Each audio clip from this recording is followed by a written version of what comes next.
kasih karena Bapak sudah menyediakan waktu untuk melakukan sesi wawancara ya Pak.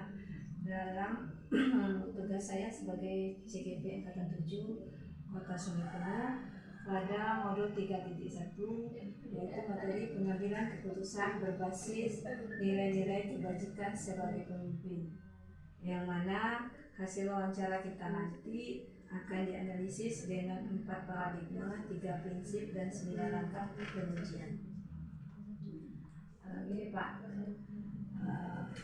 apakah selama Bapak menjadi kepala sekolah kira-kira pernah menghadapi masalah yang berhubungan dengan dilema etika atau rujukan moral? Selama saya menjadi sekolah, tentunya seorang kita menghadapi berbagai masalah dengan dilema etika atau rujukan moral yang itu maksudnya. Ya Pak ya. Terus kira-kira bagaimana Bapak membedakan kedua masalah tersebut?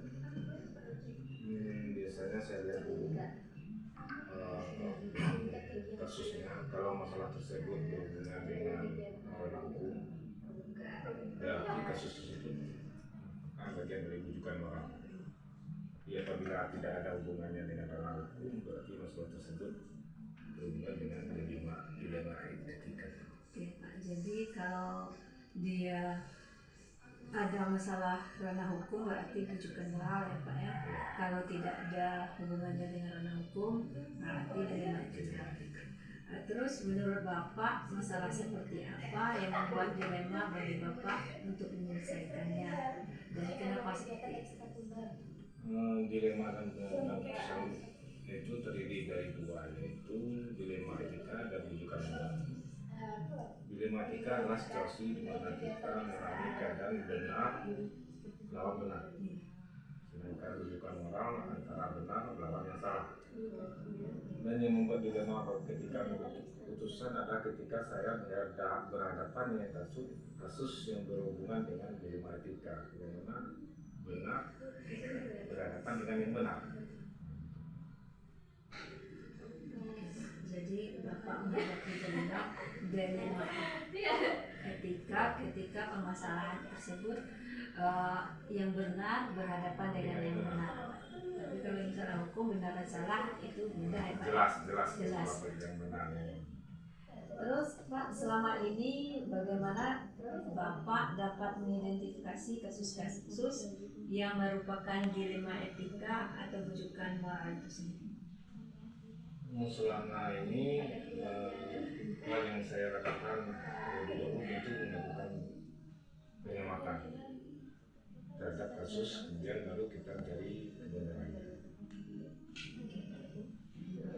Terus mencari kebenaran itu. Terus bagaimana Bapak menjalankan pengambilan keputusan di sekolah ini, terutama untuk kasus-kasus di mana ada dua kepentingan yang sama-sama benar atau sama-sama mengandung nilai kebajikan? Biasanya saya tentu bertanya dan berdiskusi dengan beberapa guru atau wakil kepala sekolah yang ada di sekolah kita yang sangat berkompeten mengenai hal tersebut. Contohnya kalau masalahnya di bidang pendidikan agama, tentu saya memanggil guru agama sebagai penyedia urusan kurikulum keagamaan di sekolah. Jadi Bapak memanggil ya, berdiskusi dengan guru-guru yang berkompeten di bidang tersebut. Kemudian langkah-langkah atau prosedur seperti apa yang biasa Bapak lakukan selama ini? Jika kasusnya lebih besar, saya akan berdiskusi dengan seluruh pihak yang ada di sekolah ini. Hal ini dilakukan supaya dalam pengambilan keputusan dapat diambil keputusan yang baik dan bijak, dan tidak menyalahkan yang nantinya tidak menyalahkan saya sebagai kepala sekolah dan mengambil keputusan. Dan langkah-langkah yang saya ambil untuk memutuskan adalah saya akan mencari tahu terlebih dahulu, kemudian mendiskusikannya mana yang terbaik dan kurang baik, baru saya mengambil keputusannya. Jadi Bapak mencari tahu informasi tentang masalah itu sendiri ya Pak ya, kemudian berdiskusi. Terus hal-hal apa saja yang selama ini Bapak anggap efektif dalam pengambilan keputusan pada kasus-kasus yang berhubungan dengan dilema etika?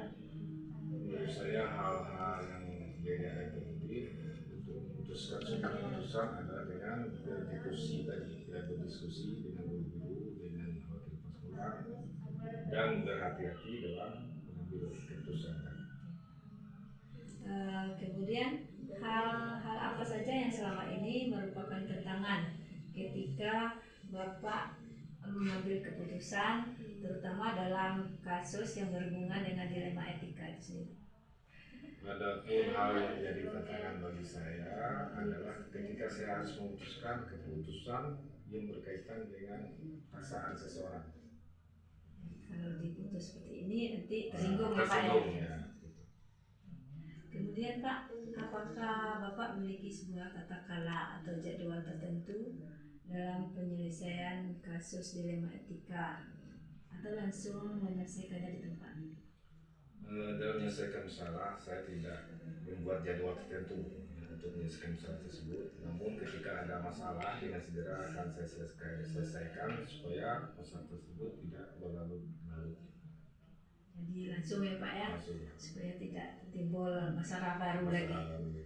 Kemudian selama Bapak menyelesaikan masalah, apakah ada seseorang atau faktor-faktor apa yang selama ini mempermudah atau membantu Bapak dalam mengambil keputusan dalam kasus dilema etika tersebut?